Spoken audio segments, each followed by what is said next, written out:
predikat kota paling adanya transisi energi terbarukan.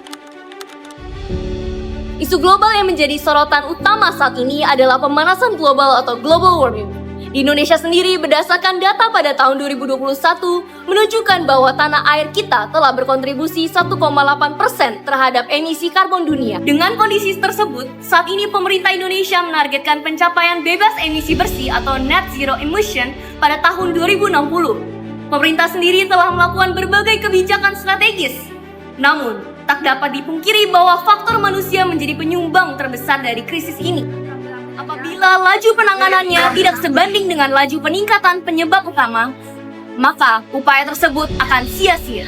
Generasi muda Indonesia memiliki peran krusial dalam menentukan masa depan Indonesia, karena sebelum tahun 2060, mereka akan mencapai usia puncak karir bagi profesional.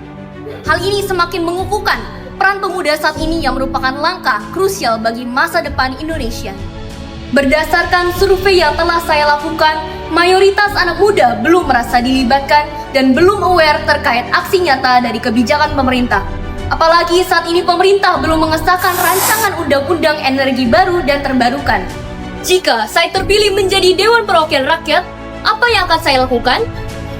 Maka dari itu, saya akan menggagas sebuah forum bernama Ecobasadors, yaitu sebuah forum untuk ruang edukasi, aspirasi, dan kolaborasi untuk generasi muda yang dapat diimplementasikan untuk masyarakat di Indonesia. Lalu, agar forum ini dapat berdampak dengan nyata, maka diperlukan ketiga fungsi DPR.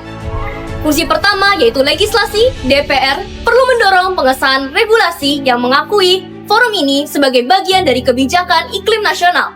Kedua, fungsi anggaran. Sebagaimana yang sudah dituliskan di RUU EBET pasal 56 ayat 3, DPR dapat mengalokasikan dana untuk pembiayaan peningkatan kapasitas dan kualitas sumber daya manusia, termasuk generasi muda.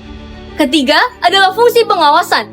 Komunitas Ecobasadors akan diawasi dan dipantau oleh DPR untuk menjaga integritas serta kejujuran aktivitas kami agar Ecobasadors dapat bekerja sesuai dengan prinsip yang diharapkan.